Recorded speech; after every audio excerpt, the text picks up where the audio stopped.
तो ठीक है, आज हम टॉपिक को आगे बढ़ाएंगे और नए टॉपिक को देखेंगे।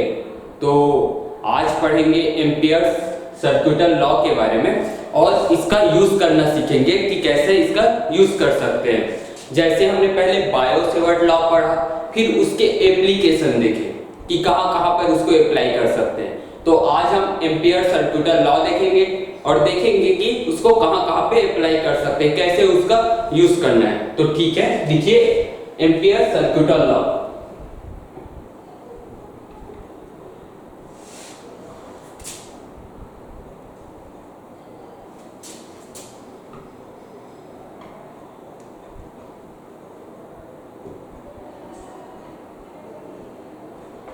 ठीक है, तो ये लॉ क्या बोलता है पहले ये देख लीजिए कि अगर कोई क्लोज लूप है तो उस क्लोज लूप के अबाउट मैग्नेटिक फील्ड का जो इंटीग्रेशन है, जो लाइन इंटीग्रेशन है, उसकी वैल्यू कितनी होगी। ये लॉ ये बताता है मैग्नेटिक फील्ड का line integration about close loop. कौन सा क्लोज लूप ये बताता हूं, वो होगा mu naught into I, mu naught into sum of current. Sum of current कैसे होता है ये बताऊंगा। पहले इस लॉ को समझने से पहले आप गॉस लॉ के बारे में याद कीजिए कि गॉस लॉ में क्या होता था। वहां हम एक गॉसियन सरफेस लेते थे, इमेजिनरी गॉसियन सरफेस, और क्या बोलते थे कि उसके अंदर कितना चार्ज है उसका एनालिसिस करके हम ई वहां पे कैलकुलेट कर पाते थे। ठीक है, तो गॉस लॉ क्या था, E dot ds equal to total Q divide by epsilon naught. ठीक है, तो ये आपका गॉस लॉ होता था। ठीक है, ये क्या बताता था कि जो क्लोज सरफेस है, गॉसियन क्लोज सरफेस है, उसके अबाउट जो ई है उसका जो इंटीग्रेशन होगा वो टोटल जो चार्ज है उस गॉसियन सरफेस के अंदर जो टोटल चार्ज है डिवाइड बाय एप्सिलॉन नॉट के बराबर होगा। ये जो एम्पियर का ये जो लॉ है वो भी सिमिलर इसी तरीके से। चेंज क्या है, जो यहां पे ई है वो यहां पे बी है, जो यहाँ पे ds है। देखिए अब उसमें क्या होता था, सरफेस के बारे में बात करते थे, क्लोज सरफेस के बारे में। हम यहाँ क्या बात करेंगे, क्लोज लूप के बारे में। जैसे कि ये कोई क्लोज लूप है, ठीक है, और इससे कुछ करंट अंदर जा रही है यहाँ पे और कुछ करंट बाहर आ रही है। जैसे मैं कुछ करंट दिखा देता हूं, ये I1 हो गया, ये I2 हो गया, ये I3 हो गया, ये I4 हो गया। तो इसमें जो चार्ज के बारे में, यहाँ पे जो सरफेस के बारे में होता था, जो एरिया के बारे में, यहाँ पे वो लाइन के बारे में, यहाँ जो सरफेस के बारे में होता था, यहाँ वो लाइन के बारे में, यहाँ पे जो चार्ज के बारे में होता था, यहाँ वो करंट के बारे में। ठीक है, और यहाँ पर जो 1 बाई एप्सिलॉन नॉट होता था वो यहाँ म्यू नॉट है। अब देखिए इसमें जो चार्ज है, इसमें जो चार्ज है वो कितना होता था, वो क्या होता था, प्लस हो सकता था या माइनस हो सकता था। यहाँ पे हम करंट के बारे में देखेंगे कि करंट भी यहाँ पे प्लस और माइनस होगा, कब होगा, कैसा होगा, वो देखेंगे। लेकिन एक बात का ध्यान रखना कि जब भी हम क्लोज लूप लेंगे उस क्लोज लूप का एक डायरेक्शन होगा उसमें, कि वो एंटी क्लॉकवाइज है या क्लॉकवाइज है। ये dl का ही डायरेक्शन है समझो, ये dl का ही डायरेक्शन है समझो, ये जो dl है उसका डायरेक्शन है समझो। ठीक है, ये जो इसको आप सम ऑफ चार्ज बोल सकते थे या आप इनक्लोज एप्सिलॉन नॉट आप ऐसे भी लिख सकते थे कि गॉसियन सरफेस के अंदर कितना चार्ज है वो ये बताता था। आप इसको भी म्यू नॉट आई एप्सिलॉन म्यू नॉट आई इनक्लोज लिख सकते थे। इनक्लोज मतलब कि इस गॉसियन सरफेस, गॉसियन लूप के अंदर, सॉरी एम्पियर लूप के अंदर कितना करंट है, इसके बारे में, ये आई इंक्लोज, इसके बाहर कितना करंट है इसके बारे में नहीं है, इस लूप के अंदर कितना करंट है इसके बारे में। हमें इस लूप के अंदर कितना करंट है उससे मतलब होगा, बाहर कितना करंट है उससे मतलब नहीं होगा। मैं एग्जांपल दूंगा फिर ये बात क्लियर हो जाएगी, ठीक है। ठीक, आप ये लिख लीजिए, ये लिखने की जरूरत नहीं है, ये आप लिख लीजिए पहले।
ठीक है, चलिए आगे बढ़ते हैं।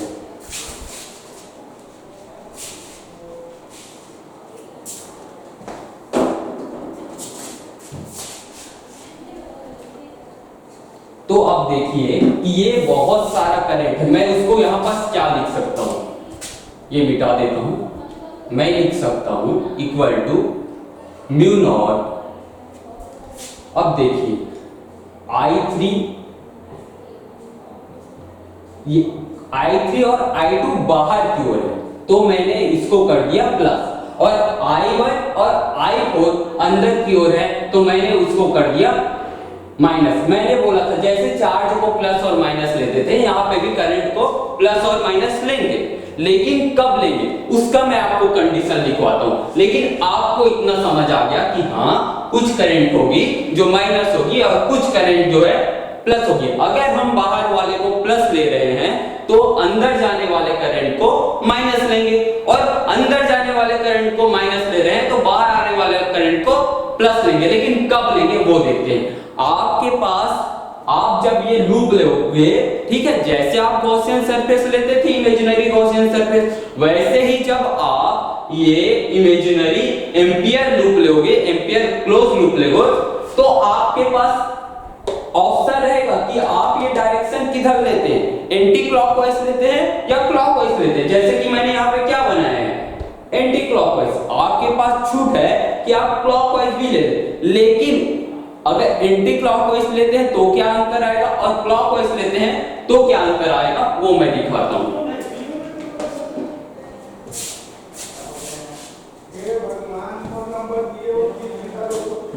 देखिए अगर मैं एंटी क्लॉकवाइज लेता हूं, एंटी क्लॉकवाइज लेता हूं तब जो करंट होगा, जो करंट बाहर आ रही होगी, जो करंट बाहर आ रही होगी उसको मैं पॉजिटिव लूंगा, और जो करंट अंदर जा रहा होगा उसको मैं नेगेटिव लूंगा, ठीक है। और अगर मैं ये वाला जो डायरेक्शन है उसको क्लॉकवाइज ले लेता हूं, ठीक है, तो क्या करूंगा, जो क्लॉकवाइज ले लूं अगर, तो जो बाहर आ रही है उस करंट को मैं नेगेटिव लूंगा, और अंदर जा रही है उस करंट को पॉजिटिव लूंगा, ठीक है। आप चाहे तो आप इसको अप्लाई हमेशा कर सकते हैं या इसको पकड़ के हमेशा अप्लाई कर सकते हैं। आप कोई एक चीज पकड़ लीजिए और हमेशा उसको हर एक प्रॉब्लम में अप्लाई कर सकते हैं। आंसर में कोई चेंज नहीं आएगा, आंसर में कोई चेंज नहीं आएगा। यूज करना देखेंगे, ठीक है, उसके बाद समझ आ जाएगा कि ये कैसे काम कर रहा है। आप तब तक ये लिख लीजिए, फिर कैसे यूज करना है मैं बताता हूं उसको।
चलिए ठीक है, आगे बढ़ते हैं।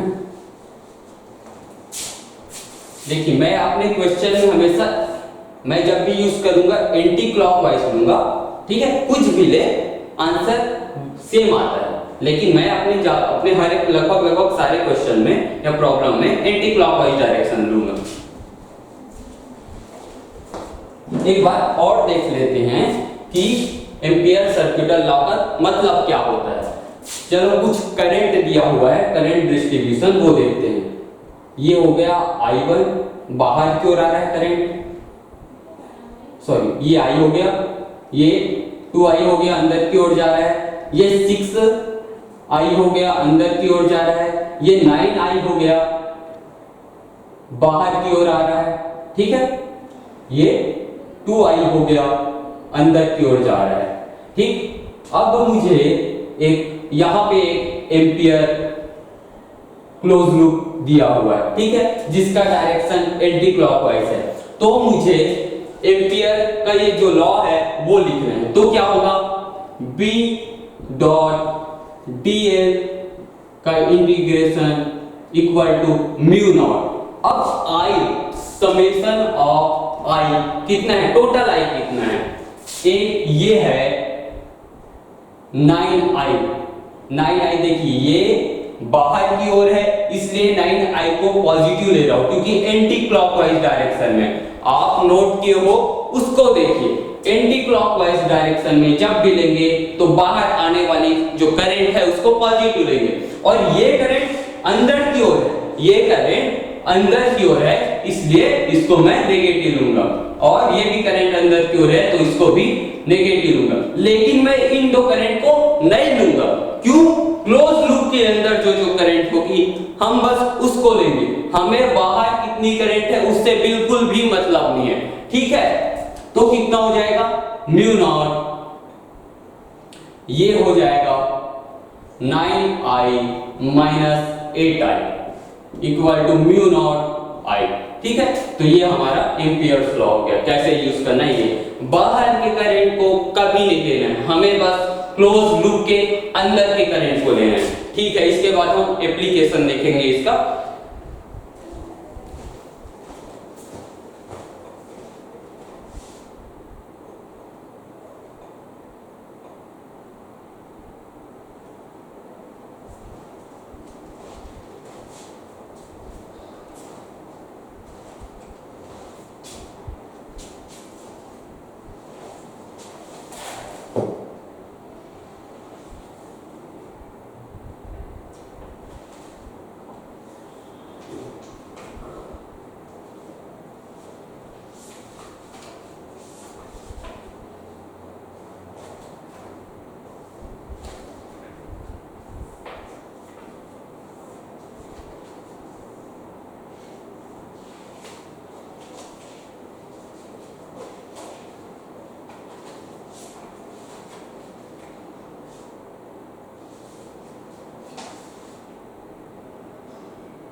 ठीक है, चलिए आगे बढ़ते हैं। अब मैंने आपको magnetic field due to infinite wire के लिए फार्मूला लिखवाया था, ठीक है। अब उसी फार्मूले को हम एम्पियर्स लॉ का यूज करके फिर से लाने की कोशिश करेंगे। देखते हैं कि कैसे एम्पियर्स लॉ का यूज करना है हमें, ठीक है।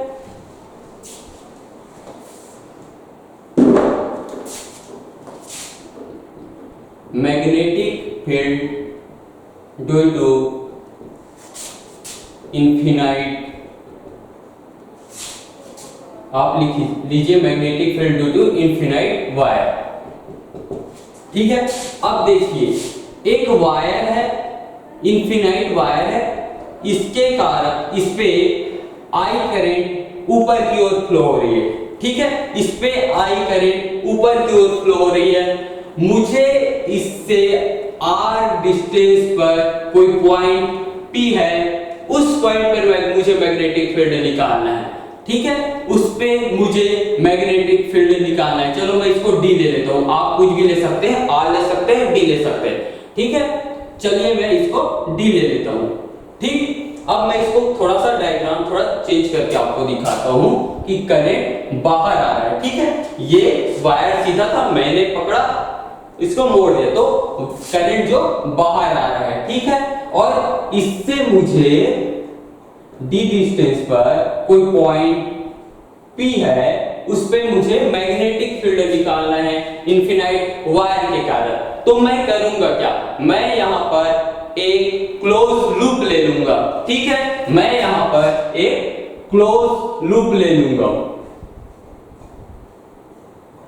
मैंने यहां पर एक क्लोज लूप ले लिया जिसका रेडियस है d, ठीक है। ये मैंने एक सर्कल के फॉर्म में एक क्लोज लूप ले लिया, ठीक है। और फिर से इसका मुझे डायरेक्शन लेना है, मैं उसको एंटी क्लॉकवाइज डायरेक्शन ले लेता हूं, ठीक है। dl का डायरेक्शन क्या हो गया, एंटी क्लॉकवाइज। अब आप अपने हाथों का यूज कीजिए, ठीक है। और मुझे बताइए कि b का जो डायरेक्शन है वो क्या होगा, क्लॉकवाइज होगा या एंटी क्लॉकवाइज। इस लूप के अलग अलग पॉइंट पर b का जो डायरेक्शन है वो क्या होगा, क्लॉकवाइज या एंटी क्लॉकवाइज। राइट हैंड का यूज कीजिए और जरा सा सोचिए कि क्या होगा।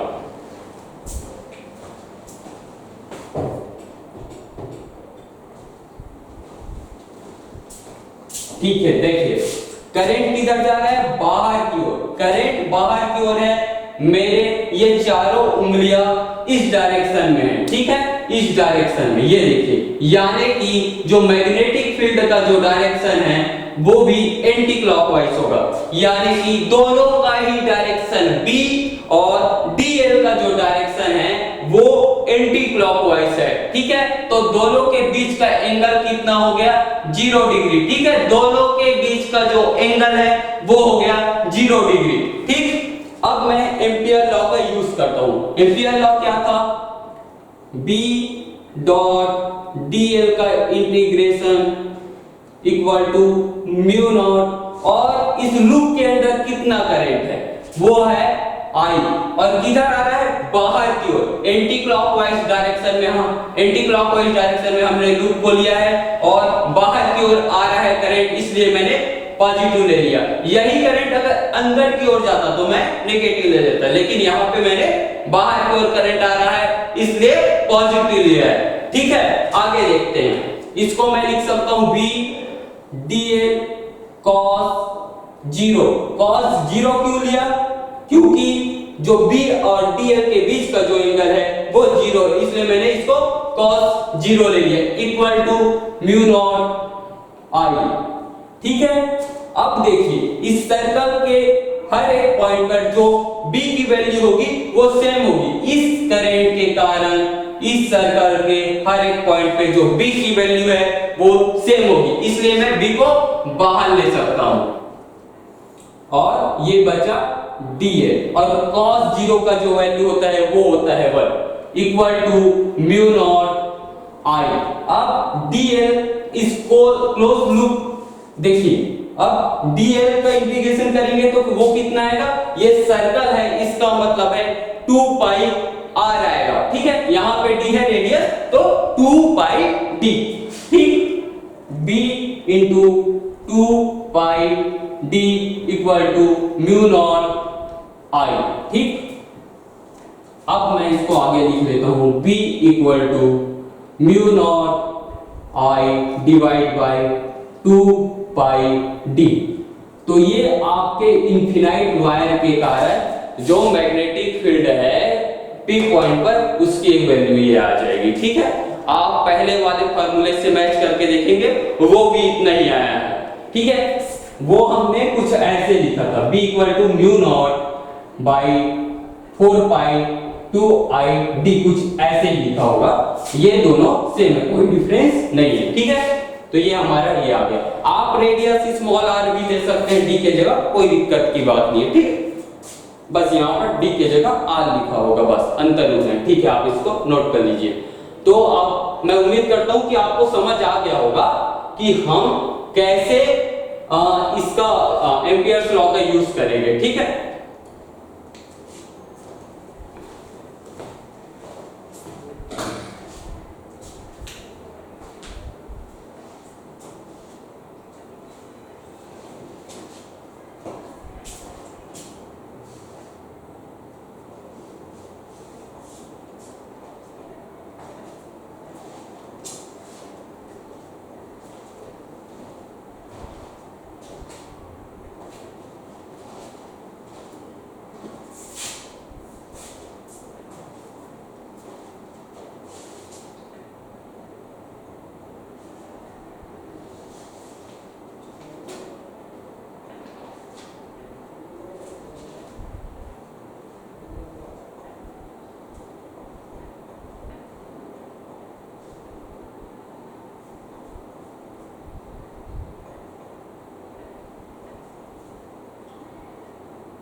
अब देखिए, हम एक वायर है, एक सिलेंड्रिकल वायर है जो अंदर से खोखला है। एक सिलेंड्रिकल वायर है, इनफिनाइट सिलेंड्रिकल वायर है जो अंदर से खोखला है। उसके लिए मैग्नेटिक फील्ड निकालेंगे।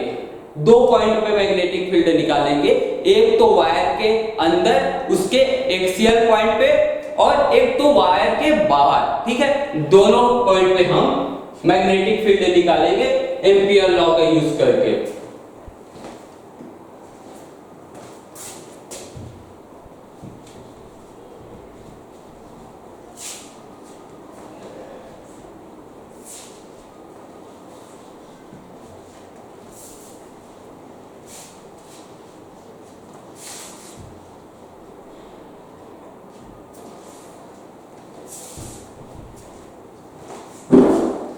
देखिए, एक वायर है, अंदर से खोखला हॉलो सिलेंड्रिकल वायर है। ठीक है, इस पे जो करंट फ्लो हो रही है वो ऊपर की ओर कोई करंट आई फ्लो हो रही है। अब देखिए, अगर ये खोखला है मान लो अंदर से, तो इसके सरफेस से बस जो करंट है वो फ्लो होगी। इसका सेंटर वाला पार्ट तो पूरा खोखला है, इसका सेंटर वाला पार्ट पूरा खोखला है, लेकिन ये बहुत लंबा है। ये वायर इनफिनाइट लॉन्ग वायर है। ठीक है, तो इसके लिए मुझे b की वैल्यू फाइंड करनी है, एक तो इसके सेंटर पॉइंट पे कहीं पे और एक तो इसके आउटसाइड। ठीक है, इसको मैं पकड़ के थोड़ा सीधा कर देता हूं इस यहां पे, तो ये आएगा कुछ इस तरीके से, ये आपका वायर है। तो मुझे यहां कहीं पे, मैंने इसको बीच से काट दिया, उसके बाद आपको दिखा रहा हूं। ठीक है, तो यहां कहीं पे मुझे फाइंड करना है b की वैल्यू।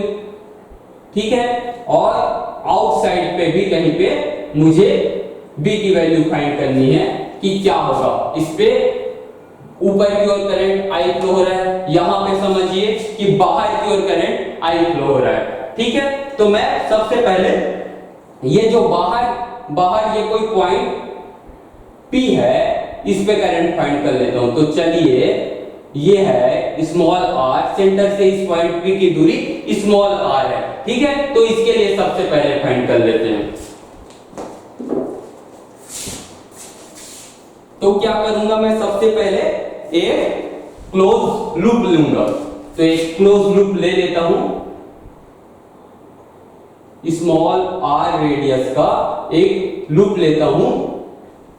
ठीक है, और इसका डायरेक्शन रखता हूं एंटी क्लॉकवाइज, dl का जो डायरेक्शन है वो।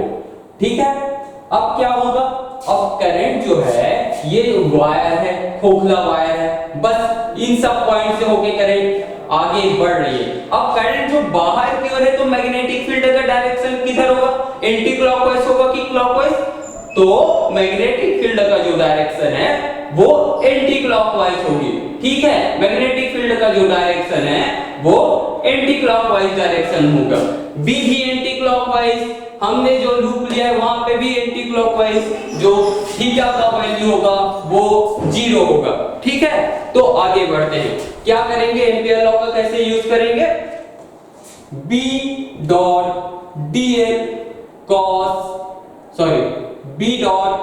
dl इसका integration equal to mu naught, इस लूप के अंदर कितना करंट फ्लो हो रहा है, I। ठीक है, और बाहर की ओर हो रहा है, एंटी क्लॉकवाइज है और बाहर की ओर फ्लो हो रहा है करंट, तो मैं लूंगा पॉजिटिव I। ठीक है, अब B dl cos 0 equal to mu naught I।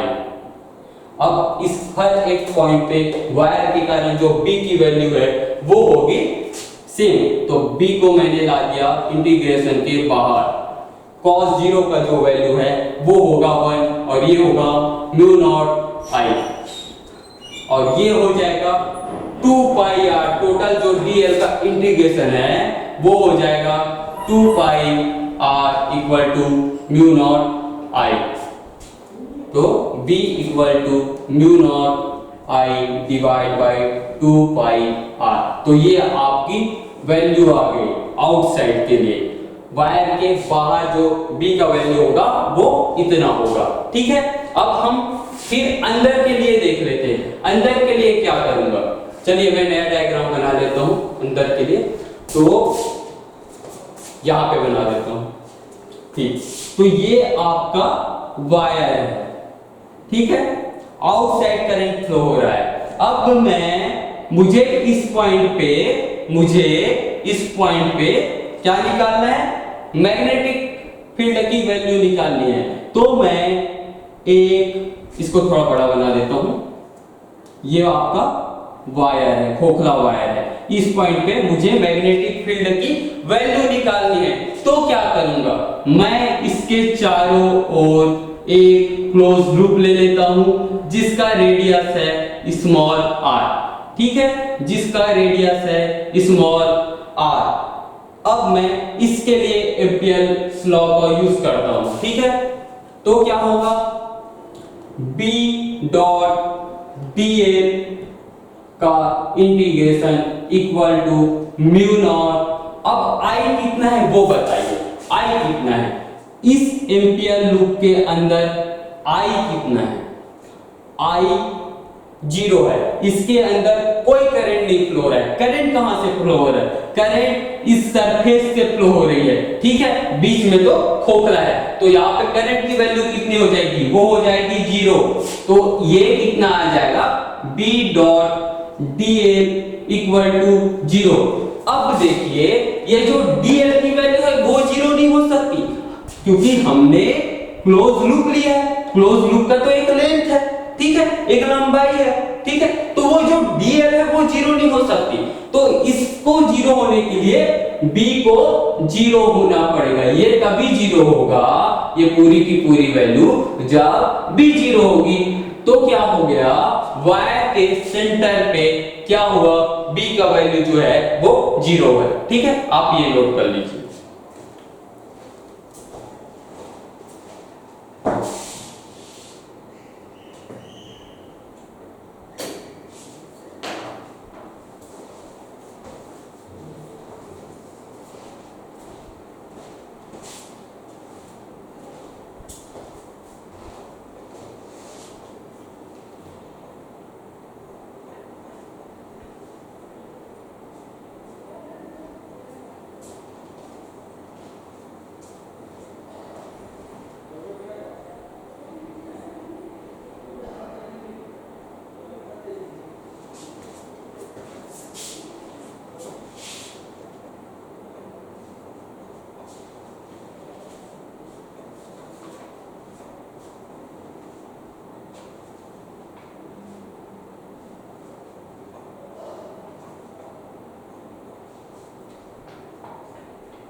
ठीक है, चलिए आगे बढ़ते हैं। अब हम टोरॉइड के बारे में पढ़ेंगे। ठीक है, टोरॉइड के अंदर मैग्नेटिक फील्ड कितना होगा, टोरॉइड के बाहर मैग्नेटिक फील्ड कितना होगा, टोरॉइड के सेंटर में मैग्नेटिक फील्ड कितना होगा। उसके पहले देखेंगे कि ये टोरॉइड है क्या। ठीक है,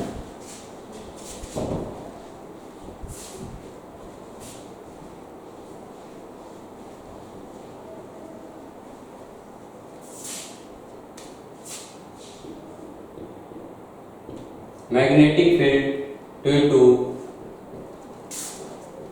टोरॉइड। ठीक, आगे बढ़ते हैं। अब देखिए, मैंने आपको सोलेनॉइड के बारे में बताया। सोलेनॉइड क्या था, एक सिलेंडर था, उस पे हमने वायर के कई फेरे लगाए हुए थे, कई बार वायर को लपेटा हुआ था, लेकिन वो सिलेंडर था। अब मैं सिलेंडर को पकड़कर गोल सर्कल के फॉर्म में ला दूं, ठीक है, यानी कि उसके एक छोर को दूसरे छोर के साथ मिला दूं और सर्कल के फॉर्म में ला दूं, तो जो बनेगा उसको ही हम टोरॉइड बोलते हैं। तो जो बनेगा उसको हम टोरॉइड बोलते हैं। ये देखिए, ये कुछ टोरॉइड इस तरीके से बनेगा। पहले ये सिलेंडर के फॉर्म में था, इस पार्ट को और इस पार्ट को मैंने लाकर मिला दिया। अब इस पे वायर लपेटा हुआ है।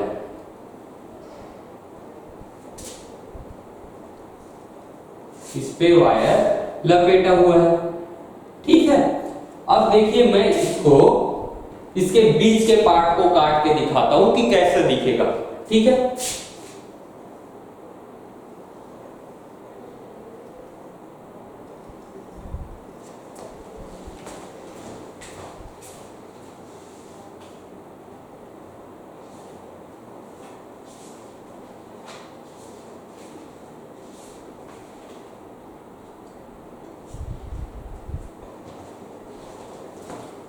चलिए, अब ये जो वायर है तो करंट कुछ इस तरीके से जा रही है, समझो कि करंट यहां से जो बाहर निकल रही है, इस पार्ट से बाहर निकली और इस पार्ट पे गई। वायर कैसे आया है?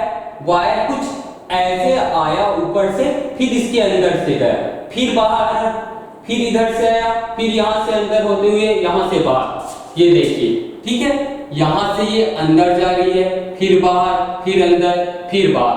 तो करंट यहां से बाहर आ रही है, यहां अंदर जा रही है, यहां से बाहर आ रही है, यहां पे अंदर जा रही है, ठीक है। तो ये दिखेगा कुछ इस तरीके से।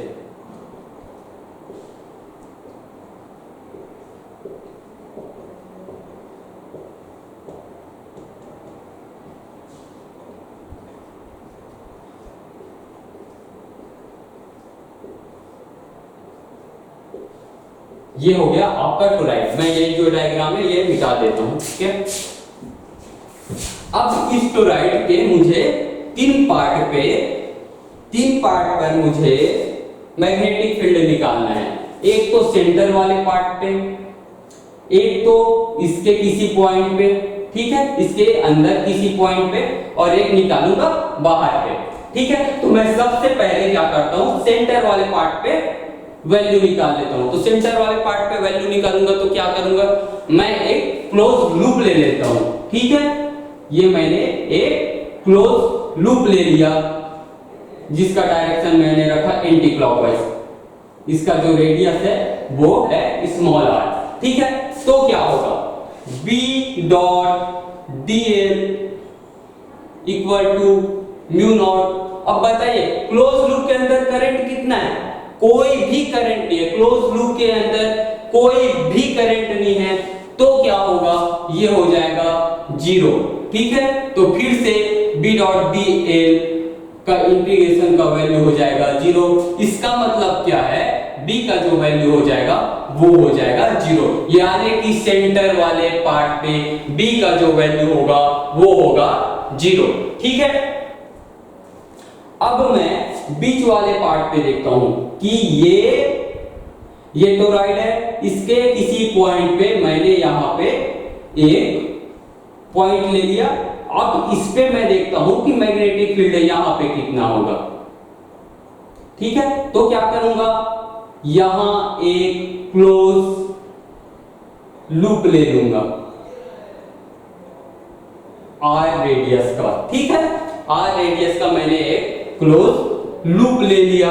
अब इसके लिए मैं एम्पियर्स लॉ लगाऊंगा। तो क्या होगा, इसका जो डायरेक्शन है मैं रखता हूं एंटी क्लॉकवाइज, ठीक है। तो B dot dl equal to mu naught. अब देखिए I कितना है, चलिए मैं मानता हूं कि जो फेरों की संख्या है वो n है, यानी कि वायर जो है उसका वो n टर्न्स है। ये है नंबर ऑफ टर्न्स। तो क्या होगा कि एम्पियर, ये जो एम्पियर लूप है उसके अंदर कितनी बार करंट आ जा रही है, कितना करंट आ रहा है। अगर ये एक वायर में I करंट फ्लो हो रहा है, चलिए एक वायर में I करंट फ्लो हो रहा है और टोटल जो वायर का टर्न्स है वो n बार है, तो टोटल जो करंट होगा यहाँ पे वो हो जाएगा n I, ठीक है। तो अब हर एक पॉइंट पे जो b की वैल्यू होगी वो सेम होगी, सिमेट्रिक है तो हर एक पॉइंट पे जो b की वैल्यू है वो सेम होगी, ठीक है। और b डॉट dl के बीच थीटा का जो वैल्यू होगा वो भी 0 होगा, तो क्या होगा b dl cos 0 equal to mu naught n i। ये हो गया इंटीग्रेशन, b को मैं बाहर ले आता हूं, ठीक है। तो b integration dl equal to mu naught n i, ठीक है। dl कितना होगा 2 pi r equal to mu naught n i। तो b equal to mu naught n i divide by 2 pi r, ठीक है। यहां पर number of turns per unit length कितना होगा, अगर मैं उसको n से डिनोट करूं, स्मॉल n से, तो वो होगा capital N divide by 2 pi r, ठीक है। यूनिट लेंथ में कितने फेरों की संख्या कितनी है, वायर को कितनी बार लपेटा गया है, उसकी वैल्यू होगी, अगर वो स्मॉल n है तो वो निकलेगा n divide by 2 pi r से। तो मैं इसी को लिख सकता हूं म्यू नॉट n i, ठीक है। तो ये जो है आपके सेंटर पार्ट के लिए जो b की वैल्यू है वो हो गया, आप लिख लीजिए, फिर बाहर वाले पार्ट के लिए भी निकालेंगे।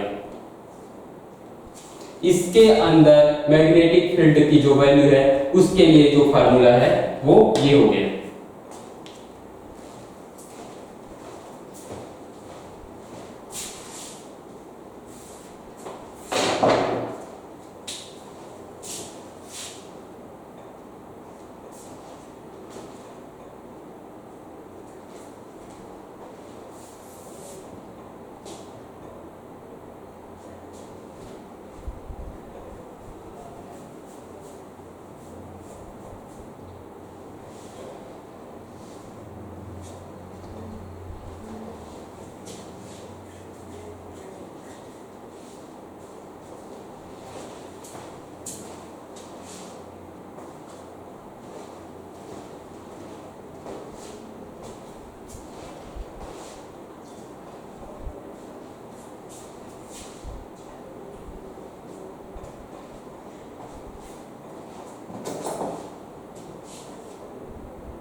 ठीक है, चलिए आगे बढ़ते हैं, देखते हैं बाहर वाले पार्ट के लिए b की जो वैल्यू होगी वो क्या होगी।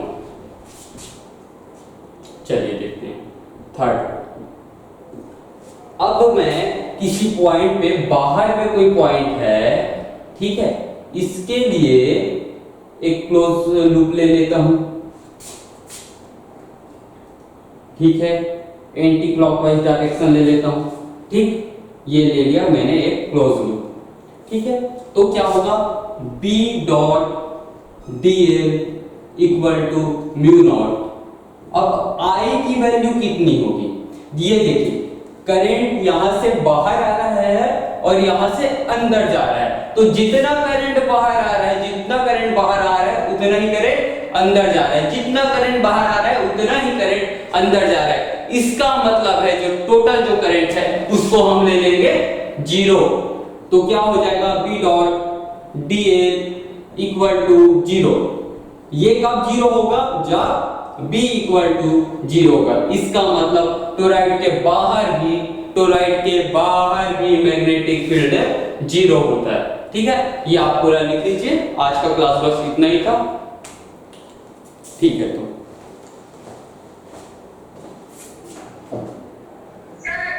हाँ बोलो। आपका आवाज साफ नहीं आ रहा है। कल के टेस्ट के लिए आएगा बायो सेवर्ट लॉ से यहां तक का। ठीक है, बायो सेवर्ट लॉ से यहां तक का क्वेश्चन आएगा। आप ज्यादा से ज्यादा क्या करिए कि मैंने जो क्वेश्चन बताए हैं उसको आप प्रैक्टिस कर लीजिए। ठीक है, उसको आप प्रैक्टिस कर लो। और आपके पास असाइनमेंट तो है ना? आपको असाइनमेंट नहीं दिया गया है क्या?